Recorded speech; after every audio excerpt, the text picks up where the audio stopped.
Jadi lu melakukan penipuan ini terpaksa? Terpaksa. Karena kalau tidak melakukan ini, lu bakal dihukum seperti tadi. Betul. Tapi gue tanya jujur, lu pernah nggak menikmati aksi tipuan lo itu? Tidak pernah. Jadi lu melakukan benar terpaksa? Benar-benar terpaksa. Oke. Berapa rupiah yang paling gede lo dapatin dari salah satu korban atau bunda? Rupiah yang paling besar saya pernah 240 Juta. 240 juta satu korban. Uang buat lu sendiri, bagian buat lu berapa? 3%.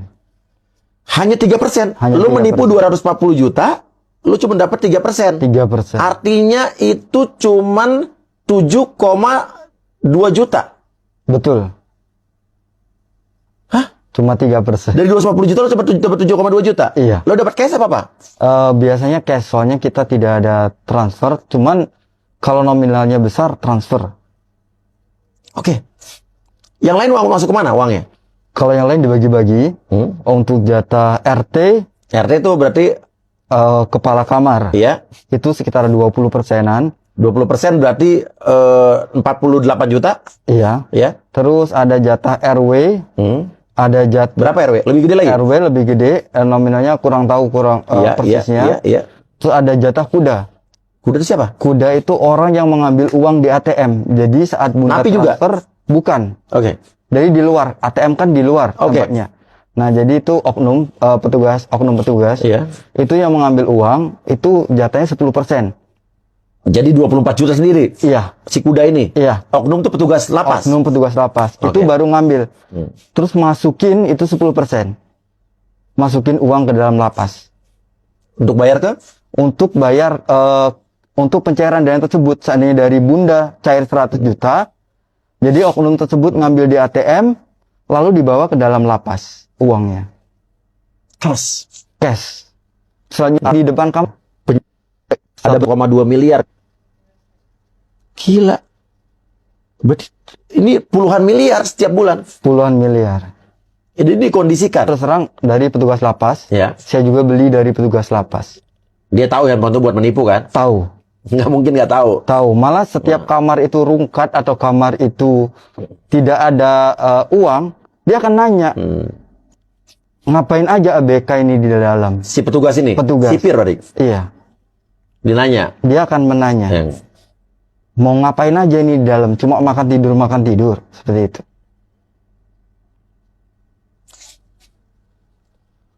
Gila. Makanya kenapa penipuan ini paling banyak terjadi dalam lapas karena emang sistematis. Karena sistematis dan aman. Aman. Aman. Hampir tidak bisa tersentuh. Betul. Bukannya kalau nggak salah saya baca berita di tahun 2018 atau 2019 sempat ada yang ditangkap 3 orang. Betul. Dari lapas lo bukan? Betul. Lapas dolar. Berlapas dolar. Ada beritanya nih. Oke. Gue kirimin. Oke. Itu gimana setahu lo tuh? Kenapa bisa ketangkep? Karena ada pihak melapor dari bunda. Iya. Itu melaporkan ke Polrestabes. Iya.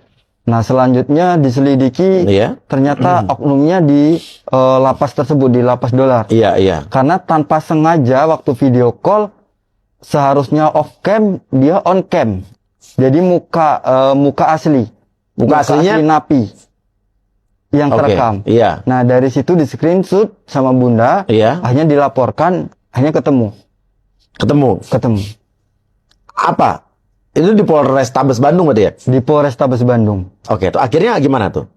Jadi tersangka? Akhirnya konferensi pers, sesudah itu beritanya sudah tidak ada lagi. Oke, konferensi pers ditangkap nih. Betul. Ditampilin 3 orang pakai baju oranye. Betul. Betul nggak ada berita lagi? Tidak ada lagi beritanya. Pertanyaannya why? Kenapa? Harusnya dia jadi tersangka, ada pengadilannya. Seharusnya. Terus orang itu ketemu lagi nggak di penjara? Kurang tahu, kebanyakan sih dipindah. Dipindah. Kebanyakan dipindah. Jadi lucu ya, mungkin kalau ibaratnya kalau sampai ditindaklanjuti, karena yang terlibat nih banyak nih, udah kayak lingkaran setan, bener gak? Betul. Jadi menurut lo kayak ini dilindungi ya? Kalau menurut saya pribadi sih dilindungi. Dilindungi. Soalnya benar-benar sistematis. Dari handphone dari luar, oknum yang bawa ke dalam. Dari mulai handphone sampai uang pun oknum yang bawa ke dalam. Lo ada nggak pernah mentransfer atau memberikan uang kepada petugas-petugas? Pernah. Kemana? ke salah satu petugas di lapas tersebut. Apa petugas bagian apa? Kasih Kasih tuh Bang. kepala seksi. Kepala seksi. Betul. Uang buat apa lo kasih dia? Uang jatah. Buat apa? Memang minta jatah. Kadang-kadang untuk anaknya ulang tahun, kadang-kadang untuk makan di restoran, atau kadang-kadang sekedar hobi sepedaan atau off-road. Mereka minta ke Napi. Minta kenapa? Gimana mintanya? Keliling, jadi mereka ada ajudannya. Aha. Mereka akan mengambil kita bahwa ada oknum tersebut minta jatah sekian per kamar. Ada buktinya nggak lo pernah transfer? Ada, Ke rekening yang bersangkutan apa rekening beda? Kan biar harus aman dong. betul. Biasanya kalau orang nggak ada jejak, nomornya bukan nomor dia dong. Nah, untuk rekening, kebetulan ada rekening yang bersangkutan. Nah, Eh, dia nggak pakai rekening orang lain. Waktu itu awal-awal pakai rekening orang lain karena nomor rekening orang lain tersebut keblokir. Mungkin karena rekeningnya rekening bodong. Keblokir, akhirnya pakai rekening beliau Si sendiri. kasih ini, namanya Kasih nama dia. sendiri, namanya. Coba tayangin. Dari blur.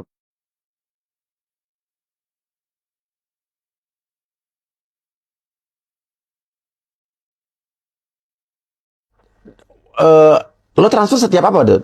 Transfer itu mereka mintanya tidak pasti. Iya, Jelas iya, iya. ada per minggu, Iya. ada jatah mingguan. Cuman jatah harian pun ada. Yang kita beli rokok, yang mereka minta minum, bahkan oknum tersebut menjual minuman keras juga di dalam. Jadi napi disuruh beli. Tapi Napi ya punya duit orang dari nipu. Betul. Setidaknya, walaupun 3%, ya jutaan lo punya. Jutaan habis buat judi. Judi. Judi Ada judi di dalam penjara. ada. Judi apa nih? Judi online sama judi kartu. Yang ngelola judinya? Kalau yang ngelola judinya, kalau online biasa slot. Kalau yang kartu ada juga salah satu oknum, Napi juga. bukan oknum petugas, jadi bandarnya. Gua